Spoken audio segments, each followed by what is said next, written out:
Well, as Lohman mentioned, I've been to most of your conferences, and I always come early because I write about state and local politics, and this conference is the best way to stay plugged into Pennsylvania.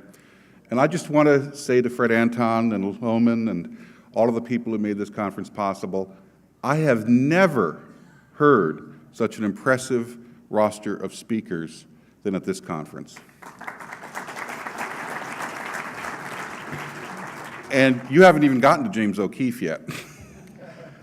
You know, I was happy to give up time to Philo McAleer to talk about his film Gosnell. Philo is as effective in getting things done as he is charming. He will get this movie done, and it will be powerful. And there's only one bit of marketing that Philo forgot. First of all, talk about candor.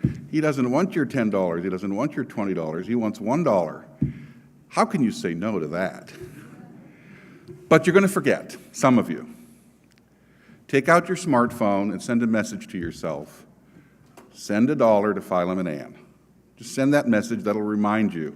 So when you're near a computer and you have the time, you can send it out. This movie can change minds. It can change the culture, and it's right here in your backyard.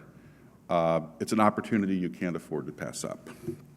And I have to say, since our talk today is going to be a little bit about Hillary, that protester that he confronted and had the staring contest with, do you think she's a Hillary supporter? She just fits the type, doesn't she? I mean, that is her base right there. Now, I've been critical of Hillary since the dawn of Hillary, which is 1991. I can remember my first trip to Arkansas. I said, no one could be elected president having governed this state. And it's true, Bill only got 43% the first time. Never got a majority, by the way. And Hillary's misunderstood, though. For example, this whole email thing, complete misunderstanding. Here's what happened. When Hillary left the White House in 2001, just before the furniture van took away the White House furniture that later had to be returned, just before the furniture van pulled out with the furniture, she got a briefing from the Secret Service about what life was going to be like as a former First Lady with Bill and the former president. And the briefing, she didn't pay close attention. When the Secret Service agent said, and you'll be getting lifetime Secret Service protection, she misunderstood. She thought it was lifetime Secret Server protection. So that's why the server came to be. Now, reams of copy have been written about Hillary's supposed lack of warmth, her secrecy, her belief in hand-to-hand political combat. But let me tell you what the focus groups that I've observed the last few weeks have really discovered about Hillary and the problems she has connecting with independent voters. She's mostly a pure political animal. All politics, all combat, all the time. And people are catching on to this. Since the server, a new Bloomberg poll finds approval of Hillary sliding below 50%. That's ratified by other polls. The poll found 53% of Americans believe, quote, she purposefully withheld or deleted relevant emails from a private account she used while in office, unquote. Only 29% of respondents thought she was being truthful. Quinnipiac's polling director, Peter Brown, says, voters do think she is a strong leader, but unless she can change the honesty perception, running as a competent but dishonest candidate has serious potential problems. Now, competent but dishonest. What is Hillary really competent at? After all, even though she has a great resume, First Lady, U.S. Senator, Secretary of State, hearkening back to John Gizzi in his breakfast address, Remember, she's been Secretary of State for 70% of the time Barack Obama has been president, running our foreign policy into the ground. What's she going to take credit for? The world around her? It's a mess. What's she really competent at? Well, a book that was written several years ago by two Pulitzer Prize-winning reporters for the New York Times, no members of the vast right-wing conspiracy there, Jeff Gerth and Don Vanatta, reported on an interesting conversation that White House Chief of Staff Leon Panetta, this is the Chief of Staff to Bill Clinton, had with the President on Air Force One in 1996 after he beat Bob Dole in the election. And Panetta's question on the Air Force One to Clinton was, how in the world can you hire people like Dick Morris, the most manipulative, amoral, morally relativistic consultant anyone can possibly imagine, and that's in the field of political consultants. And Clinton says, well, this is a tough business. You gotta do business with the devil sometimes. You gotta know the devil. You gotta employ the devil. You gotta do what you gotta do. So Panetta says, okay, I get all that, but what's the whole purpose? What's the ultimate goal? And Clinton described to him the 20-year project. The 20-year project. What is that? This is from the book by the two New York Times writers. In the early 1970s, just after Bill and Hillary met, they, quote, made a secret pact of ambition, unquote. They would, quote, embark on a political partnership with two staggering goals: take over the Democratic Party and at the same time capture the presidency for Bill. They called it their 20-year project, and indeed, it took them only 2 decades until Bill was elected in 1992. They succeeded in their 20-year project. Quote, once their 20-year project was realized, they immediately began to plan an even more ambitious program. 8 years as president for Bill, 8 years for her. Their audacious pact has remained a secret until now, unquote. Well, I'm sure, in light of recent events, especially that PR blitz for Chelsea, cover of Elle, cover of GQ, everything, we're seeing Bill 1.0 was the first 2 terms, Clinton 2.0 is Hillary's purported 2 terms, and I'm sure they're planning Clinton 3.0 for Chelsea. But I don't think it's going to happen. And not just because Bill is easily distracted from the project.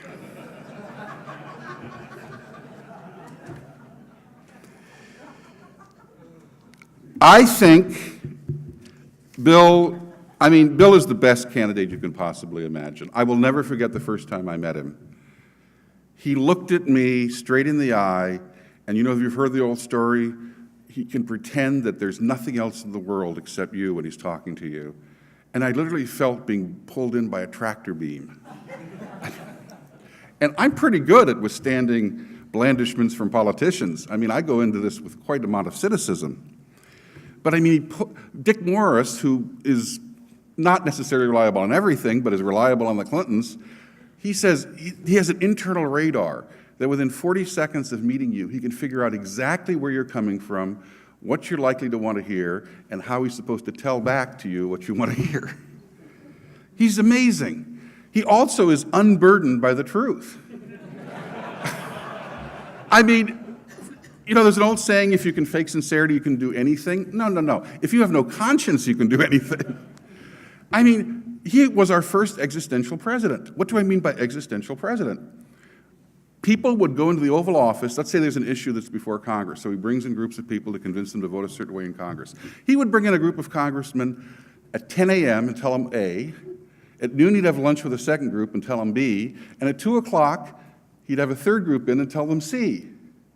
And whenever they would meet and compare notes, they were just agog. How can he do this? Well, the answer is, whatever he says at that moment, he believes. It's existential. He can never lie. He actually is not a liar. Liars have to know they're not telling the truth. He believes whatever he's saying at that moment. Hillary does not. Hillary may have no conscience, but she does have a memory. And Hillary can't quite pull it off. She can't quite do it. And ultimately, I think what's going to also cost her is it's so painfully obvious that she wants to conceal who she really is. Think about this Iowa van trip. I mean, forget about Chipotle. When she got to Iowa, her campaign issued a press release. Hillary Clinton will have conversations with ordinary Iowans.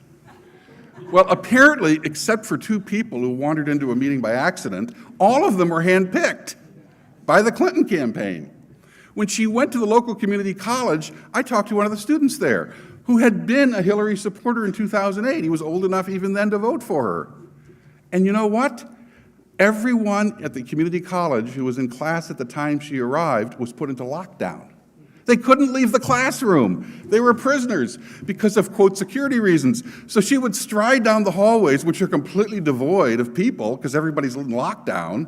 Then she would get to the appointed room where her handpicked supporters were, and then she'd have the conversation with ordinary Iowans.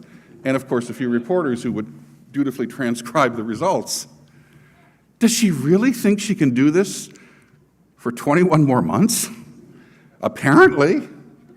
Now, admittedly, there will be enablers in the media who will allow her to get away with that. But I can tell you, as a member of the media who has to deal with a lot of liberal reporters, they are onto her act, they know it, they don't like it, they certainly won't like the Republican candidate, but they're not going to cut her all the slack that a liberal candidate normally gets, simply because they know what media relations will be in a Hillary White House. Sit down and shut up. And you thought Barack Obama was non-transparent and opaque. So here's what you have to do. First, ignore, what is it someone said? Always be aware of advice from your adversaries because they do not have your best interest at heart. All we're hearing over and over again is, you can't beat up Hillary too much, it'll boomerang on you. Chuck Todd of NBC News says to Hugh Hewitt, I look at sort of an obsession on the right of beating Clinton over the years. Is there a point where you do this too much? The answer is no. You can do it badly. You can froth at the mouth and come up with ridiculous stuff like the birther movement that was used against Obama, which, by the way, was, as you know, the creation of a Democratic operative for Hillary here in Pennsylvania, right? And of course, some people on the right took the bait and made themselves look ridiculous with that. Well, Hillary will stop at nothing. We just have to tell the truth. Tell the truth calmly, persuasively, over and over again, remind people with each Hillary scandal, with each Hillary problem with the truth, with each Hillary ridiculous staged pretend campaign incident, just remind people, do you want this for 4 years or 8 years? Do you want this traveling circus back with Bill in tow? Just remember, since the 1990s, the White House intern program has grown by 45%. Couple last-minute things. 66% of Democrats want Hillary to have a real challenger in the primaries. They may say they support her, and I'm sure they will mostly vote for her, but they are nervous. In fact, there was a great line. They had a Democratic consultant, Steve McMahon, who was on MSNBC, and he was asked by Bloomberg News reporter Mark Halperin if Democrats were happy that they only had Hillary Clinton really to choose from, and 2 or 3 dwarfs. And McMahon said, yes, they're ecstatic. They're ecstatic that they will be able to vote for maximum leader, Hillary for president. And the host couldn't resist retorting, oh, like the way Cuban voters are happy with their choices in elections.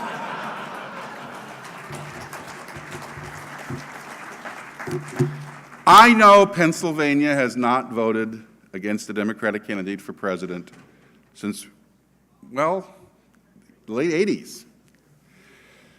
But Hillary, yes, has lots of advantages, including this supported $2.5 billion that she will collect at the same time that she's calling for a campaign finance reform amendment. As I said, there is no limit to their chutzpah, but you have the truth on your side. I think you will have a strong candidate at your back, and I think she can be beaten in Pennsylvania. Just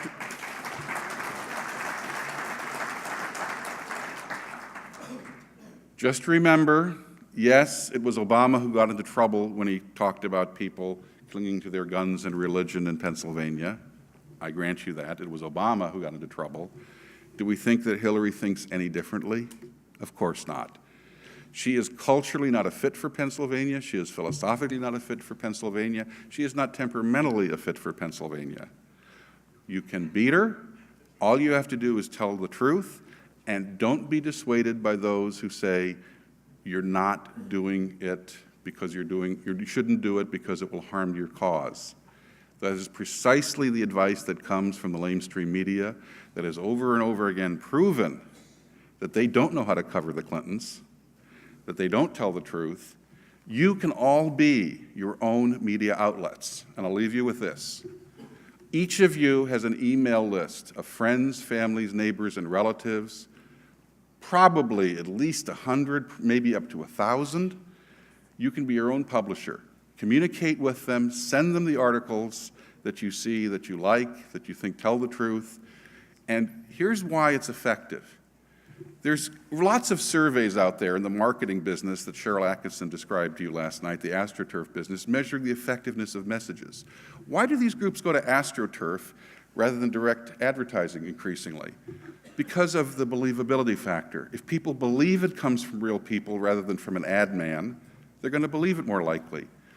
On a scale of 1 to 100 on the effectiveness of a message, if it's a TV commercial, the effectiveness ranges between 20 and 30 normally.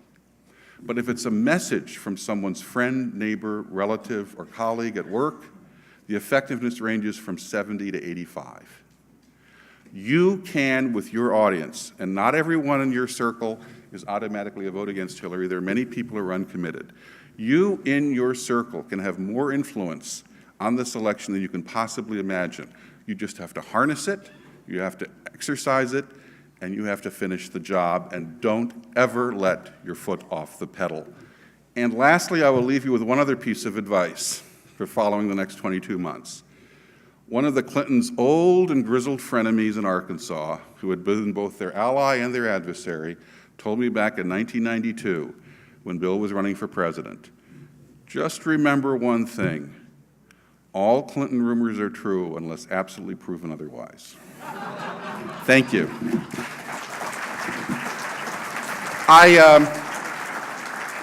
If anyone wants to talk with me, I'll be out signing my books on the Obama administration and on vote fraud. You don't have to buy a book to talk to me, but I'll be out there at the table and happy to chat with you and meet you. Thank you again for having me at PLC.